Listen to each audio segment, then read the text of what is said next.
Ladies and gentlemen, this is breaking news. In this video, I'm going to tell you how Federal Reserve Chairman Jerome Powell, testifying before the U.S. House of Representatives Committee on Financial Services, proved that more rounds of stimulus checks are crucial and necessary for a strong economic recovery. First off, just like he did yesterday before the Senate Committee on Banking, Jerome Powell cited all these improvements in the job numbers, in retail sales. Job numbers, as most of you know, dropped from 14.7% in April to 13.3% in May. And you see how the administration and all of its public officials are taking victory laps because of it. Nonetheless, it's still up from 3.5% in February. So it's almost up 10 points. And I read your complaints in the comments section, how people can't make ends meet, how retail stores in your towns have all shut down. So it's good news, but it's not. It's just basically you were able to reach one rock up inside that hole that'll put you back where you were, but you still have a mountain to climb nonetheless. So it's not that good. That's just a caveat. Nonetheless, he cited that the retail numbers, that the Census Bureau reported a 17.7% hike in retail sales in the month of May. Nonetheless, retail sales are actually down by 6.1% from the same time last year. And retail sales from March of 2020 to May of 2020 are down 10.5% from the same period last year. The only type of retail sales that are up are online sales from the same period last year. They're up 9%. So we still got a long way to go. We've got some good news today from the Mortgage Bankers Association. Mortgage applications are up on a seasonally adjusted basis by 8%. On an unadjusted basis by 7%. Refinance applications that make up 63.2% of all mortgage applications, they're up by 10%, and they are up 106% from the same period last year. But it makes sense. The Federal Reserve dropped rates down to zero, more liquidity in all markets.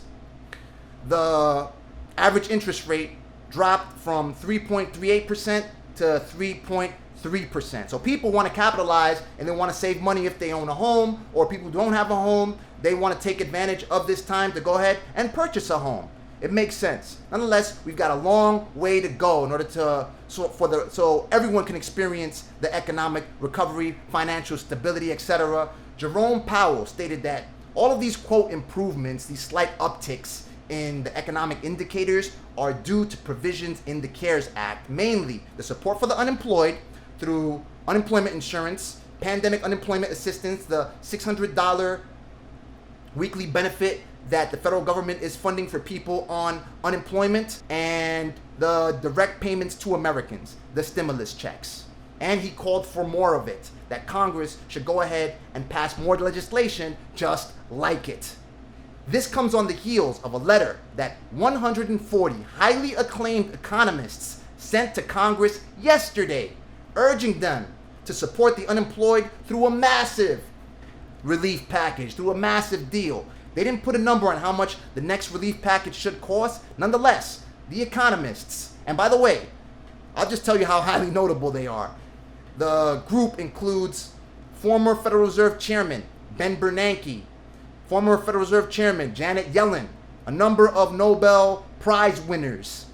They cited how the Congressional Budget Office, that's the agency that estimates the costs of legislation that Congress is working on, they stated that economic output over the next 10 years will be short by $16 trillion. Economic output, just to tell you what it is, it's the number of quantity of goods either meant for consumption, in other words, meant to be sold, or just meant to produce other things. So basically, a machine to produce products on an assembly line, or computers that are just being sold to the public. We're going to be short that amount of economic output by $16 trillion. So the next stimulus package should make up for what they call that nominal output gap. This letter. Oh, the other thing, before I even move on to the next thing, they warned that Congress should not do what previous congressional representatives did after the Great Recession, where they cut spending and economic growth flatlined. The economy suffered due to the cutting of spending. And Federal Reserve Chairman Jerome Powell doubled down on the same contention that he made yesterday before the Senate Banking Committee. Now is not the time to cut on spending. He stated that yes, he is concerned about the rising debt to GDP ratio and the economy is not on a sustainable path. Nonetheless, now is not the time to cut the spending. We first have to focus on getting the economy strong enough to where we are in a position to then service that debt, which makes perfect sense. This letter and these statements by Federal Reserve Chairman Jerome Powell come on the heels of another letter that GOP letters sent out to the Trump administration, and they directed it to Majority Senate Leader Mitch McConnell, urging them to cut spending and to do not pass another relief package that will add on to the deficit. You know what Jerome Powell thinks about that.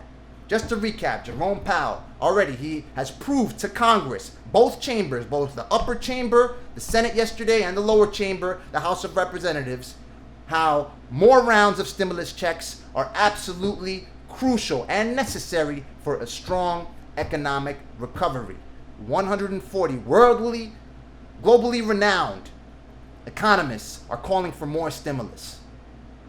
Let me know what you think in the comments section below. Watch this video right here for more stimulus coverage. Click the like button if you like the video. Click the subscribe button to stay on top of my findings. I will do my best to report what others will not. May God bless each and every one of you. May God bless the United States of America and everybody else on this planet. Talk soon.